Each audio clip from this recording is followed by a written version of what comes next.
Welcome to the Positive Spiritual Living Podcast, brought to you by Unity on the Bay. This is your positive path for spiritual living.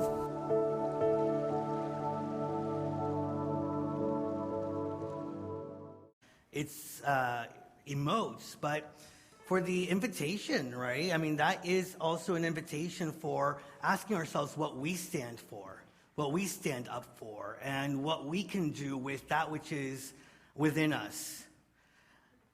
I feel very blessed that we have this kind of spiritual community that we have.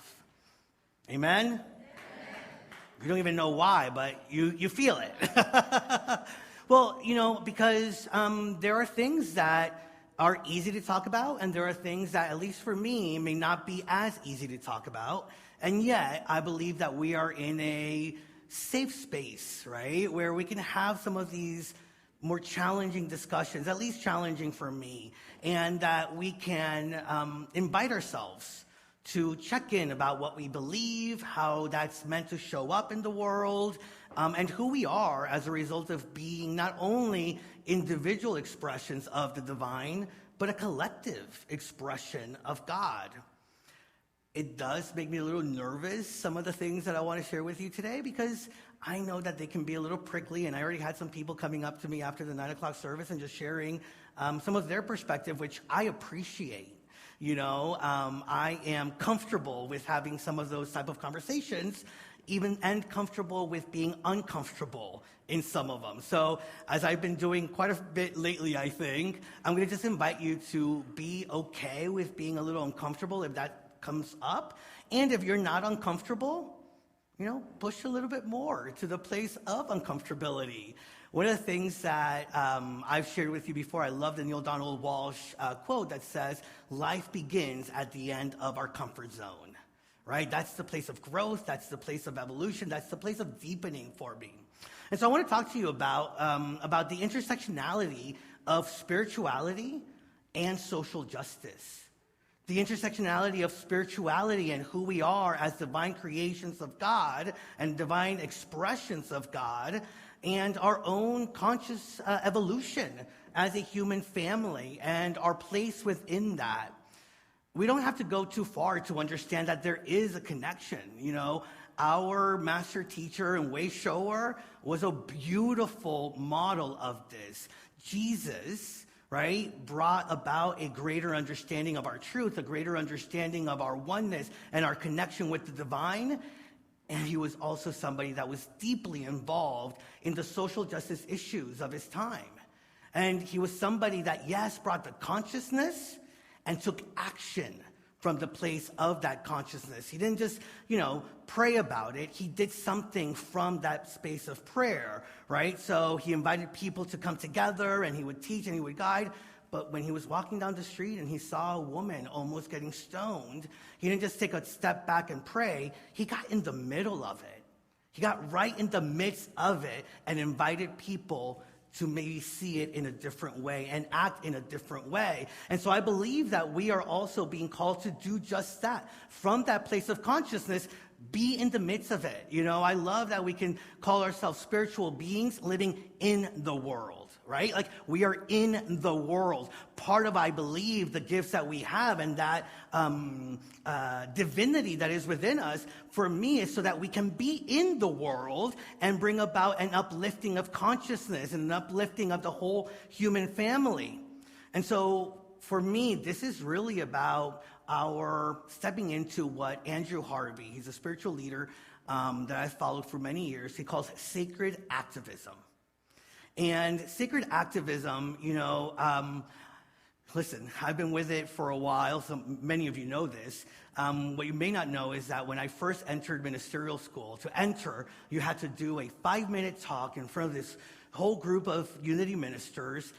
And because I was a little full of myself and I thought there was something I needed to teach them, I decided that I would speak on sacred activism. And it was controversial at the time. Some people told me, don't do it, because at that time, there was still some hesitancy, right, about this connection between our spirituality and being in the world. You know, unity is such a beautiful philosophy that really invites us to go within and to look and check about the things in our own consciousness that needs healing. And in that way, sometimes the shadow part of that is that it becomes a little self-absorbed.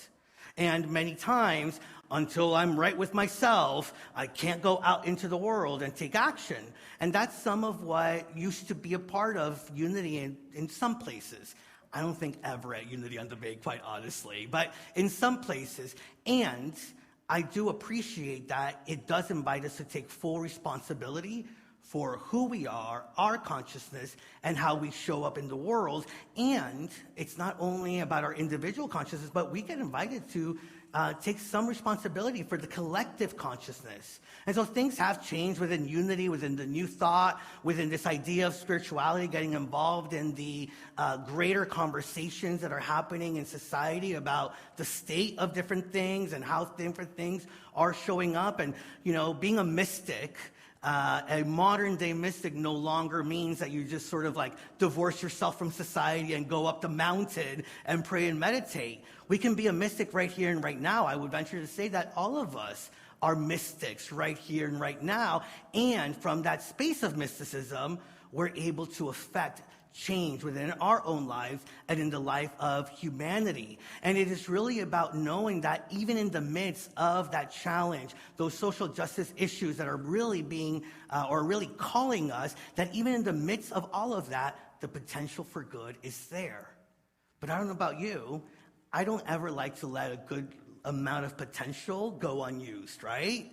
And so what are we doing with that potential, and how are we allowing that potential to fully rise up and to be expressed the way that it is asking to be expressed? So Andrew Harvey, he coined this term, sacred activism. He says this: sacred activism is the fusion of the mystic's passion for God with the activist's passion for justice, creating a third fire, which is the burning sacred heart that longs to help, preserve, and nurture every living thing.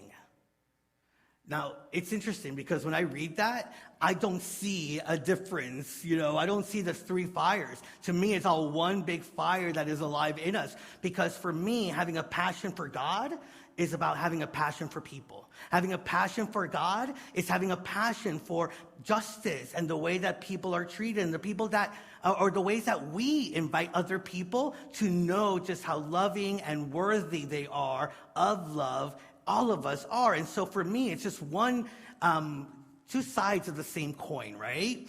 And so Andrew Harvey really invites us to look at that more fully and ask ourselves, and I believe this is the next level of our own, or the next step in our own conscious evolution, is like, how are we showing up as sacred activists in the world? Because let me tell you, there are individuals, and we all make mistakes, and we all sometimes don't see the truth that is in a situation, and we experience truth in different ways.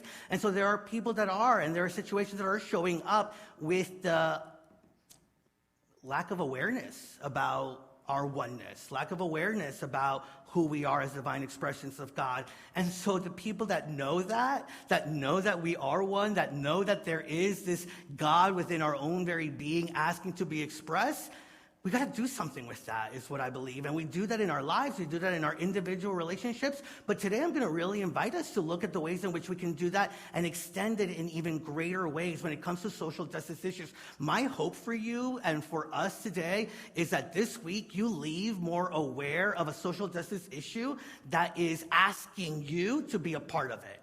Whether that is LGBT rights, racial justice, homelessness, the cost of living here in Miami, how seniors are treated, right, in certain communities. And so there's so many different ways in which we can all be involved in some of the things that are taking place and bring all of who we are to those spaces. I imagine that some of you this morning coming here were thinking or wanting me to mention something about the shooting that happened in Kansas City on Wednesday at the parade, right? Unity Village was actually closed so that all of the Unity Village employees could go to the parade. And I've been talking to some of them, and everybody is fine, but one person passed away. There's many people in the hospital, and the trauma that all those individuals are now living through as a result of it. But I also imagine that some of you didn't want me to talk about the shooting in Kansas City because, one, it may be too much to bear. Two, sometimes, we consider coming to Sunday services or being in this community. I wouldn't call it an escape, but just as a different energy to be connected to, maybe to just re-inspire us to be able to face some of the things that we have to face.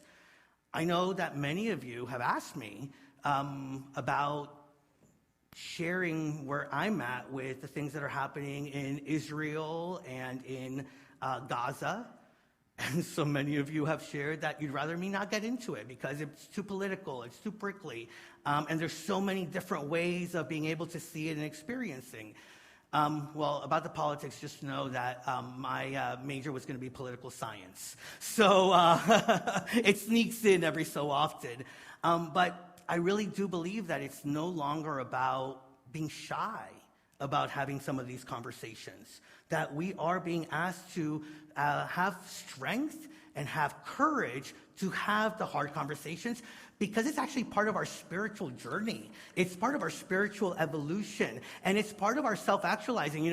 We're on this journey of self-actualizing, so we don't have to shy away from being in the world, because part of the reason why I believe we are self-actualizing is so that we can totally own that we have an effect on the world, right? So many times it's the world that's having an effect on us, right? And we react to it. And I believe self-actualizing is to get to the place of being so strong in our love of God, our love of each other, our love for humanity, our love of who we get to be as expressions of the divine, that we actualize that. And that's what allows us to respond to the world and have an effect on the world that is around us. Not just the friends and the family, but people that we will never, ever know, because we are the ones. I really believe that we have been drawn to it. Now, we got to face some of the things that are coming up before us. James Baldwin, who was a writer, author, activist, African-American activist, said, "Not everything that is faced can be changed, but nothing can be changed until it is faced." So what are some of the things that we don't want to face? What are some of the conversations that we don't feel very comfortable in having? And that is not only in the world outside of us, but even within us, right? We have to face ourselves, our needs for healing. We have to face the judgments that we have placed on ourselves, the limitations that we thought we had done away with, but there's still some remnants within us, right? And so we get to face all those things, and that is the place where evolution, conscious spiritual evolution can take place. That is the place where we get to really own who we are. And as we allow ourselves to face that which is within us, then we're able to face the ways in which those things are mirrored out in the world outside of us. And when we look out into the world, there are so many different concerns: environmental concerns, social and economic inequalities, our politics of division. And believe you, I'll just say, if I'm not centered, the politics of division that we are about to experience could really get the best of us. And I'd rather do it a different way. I'd rather live into it a different way. I'm really enjoying, we changed our cable situation, and so I'm really enjoying not being a news junkie. But not being a news junkie doesn't mean that I don't know the things that are going on. It just means that I'm giving myself the space to become centered, to take a pause, and from that place, check out what's going on and check in about what is mine to do within those situations. And for me, it really is about love. We're in the month of love also. And how are we expressing that love of God, that love of ourselves, and that love of each other? How are we love in expression so that others may experience being loved and may feel to be worthy of the love of God? And so love is what fuels it, and love is what pushes us into some of those areas where love hasn't been fully realized. My love for people is why I will share with you that in the face of what took place in Kansas City, I don't want that to happen again. My love for people so that they don't suffer as a result of gun violence, so that they don't have the trauma of experiencing something like that. My love of people is what guides me into thinking and feeling and knowing that there needs to be stronger gun laws, right? My love of people is what does bring me to the place of feeling and knowing that there has to be a ceasing of violent lives being taken, whether it's through gun violence in the United States or whether Hamas taking, people from their homes, or even the innocent lives that are being lost, Palestinian lives that are being lost in Gaza right now. It is my love of people that informs that for me. And it is my love of people and who I am and how I want to show up in the world that is informing me that, you know what, Juan? I have to share this. And I can't be shy about sharing it. Well, listen, I get it. Somebody told me at the first service that they wanted to post something on social media about what happened in Kansas City, and they refrained because they didn't want to get in the midst of the back and forth and being challenged with it. I get it. And are we not equipped for it? Do we not have the strength and the wisdom and the guidance of God within us to be the ones that affect that change and to be able to live more fully from that place of love and from that place of nonviolence? Because that's it for me at the end. Like, the more and more that I think of it, the more that I go deeper into, the more that I grow up, the more that I evolve or devolve, however you want to see it, the more that I realize it's all about nonviolence. And so, politics aside, ways of doing it aside, I'm just going to stand for love. I'm going to stand for no innocent lives being lost. I am going to stand for a ceasing of anything that feels violent or is experienced as violence, how difficult it may be, and I'm equipped for it, just as you are. Whatever social justice issue is calling you to be more involved with. But let me tell you, I strongly believe we are each being called. All of us are being called. And so if you can't hear it, I invite you to pray. If you can't hear it, I invite you to meditate. If you can't hear it, I invite you to talk to somebody who may be experiencing some of that violence and some of that disconnection. Because I do believe that each and every one of us are being called to it. And it really pains me sometimes when we talk about these things, and so many times when people say thoughts and prayers, it's quickly dismissed. I understand why it's dismissed, right? Because some people feel like it's just a way of escaping the need for action. But let me tell you, I believe in the power of our thoughts. Do you? I believe in the power of our prayers. Do you? So thoughts and prayers with the people that are experiencing that level of violence and disconnection. And we remember that Myrtle Fillmore, co-founder, shared, she said that prayer was only preparatory work. It was only complete when we took action. That prayer was incomplete until we took the action from the wisdom that came up in prayer. And it reminds me of a quote that I found a couple of days ago from Frederick Douglass, the abolitionist, the African-American abolitionist, who said that he prayed for freedom for 20 years, but received no answer until I prayed with my legs. And so what are your legs guiding you to?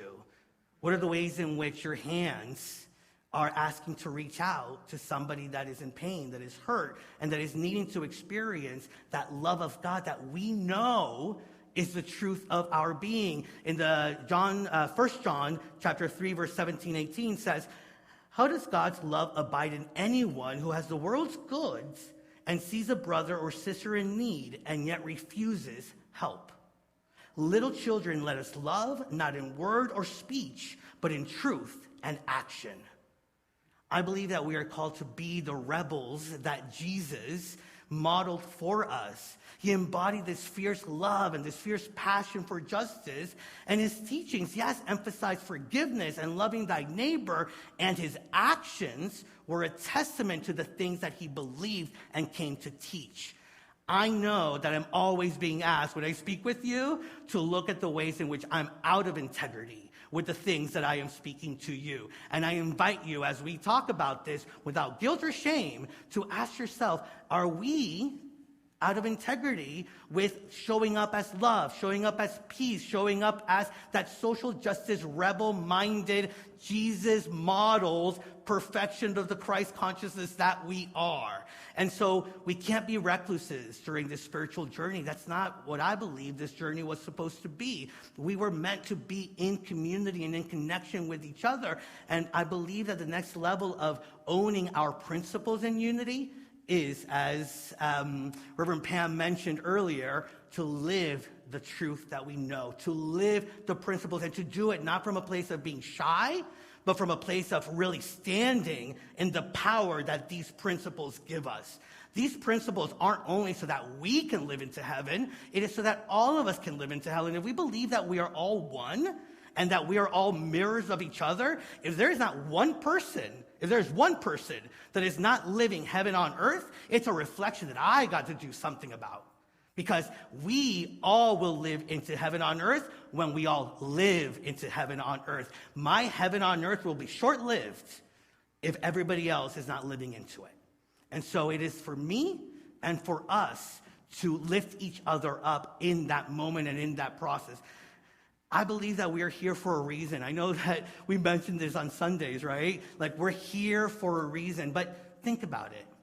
We're also here on this earth, on this time, in this place for a reason. How many of us believe in the divine wisdom of God? Amen? Well, there's a wisdom that made us be in this space. There is a wisdom that made us be the ones that have to be awakened to what is happening in the world and awakened to what is happening within us so that we can affect the changes out in the world. It is by no mere coincidence. It is such a delicate and beautiful wisdom that who are we to question it instead of just flowing with it and asking ourselves, all right, the wisdom is heard, the wisdom is felt, now what do I do with it? Who do I bless with it? Who do I show up and hold their hand through it? And who do I make the world a little bit better for? This is, I believe, what really is calling us now. And, maybe all that we've been reading about spirituality, maybe all that we've been learning, all the tools and the practices and the radical forgiveness forms and the Byron Katie 4 questions and all those processes, maybe, just maybe, we were being shown those so that we could be in this time and now do something about it. From the place of love, from the place of loving God, loving ourselves, and loving each other. If people feel unloved, love them. If people feel that there is an injustice, check out how you can support them feeling welcomed, equals, lifted up. And I believe that we can do it because it's within us.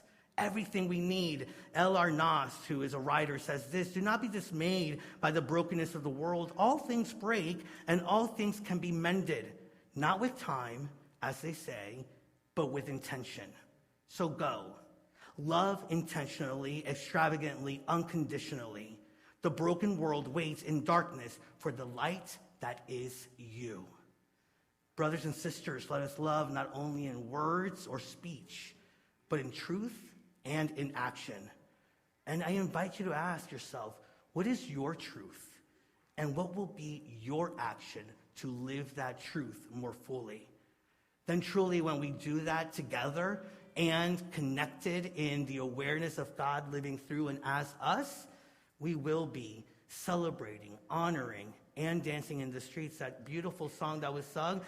Whoever thought? I didn't know this, but it's a beautiful song for Black history. Actually, all the cities that it mentions are cities that were in the time like experiencing some injustices and disharmony, and they could see the vision of what was possible. Unity on the Bay, can you see the vision of what's possible? Can you see a vision of love? Can you see a vision of wisdom? Can you see a wisdom in a brotherhood, in a sisterhood, in a humanhood that will allow all of us to live heaven on earth? Yes? Well, let's get to it, guys. Thank you, namaste, and amen.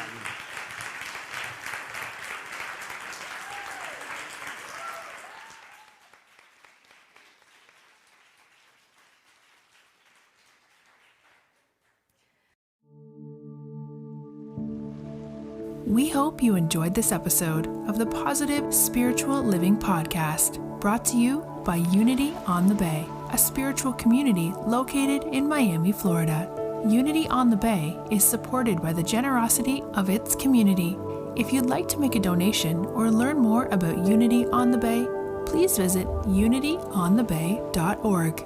You can also follow Unity on the Bay on Facebook, Instagram, and Twitter for even more positive spiritual inspiration. Until next time, thanks for listening and many blessings. Namaste.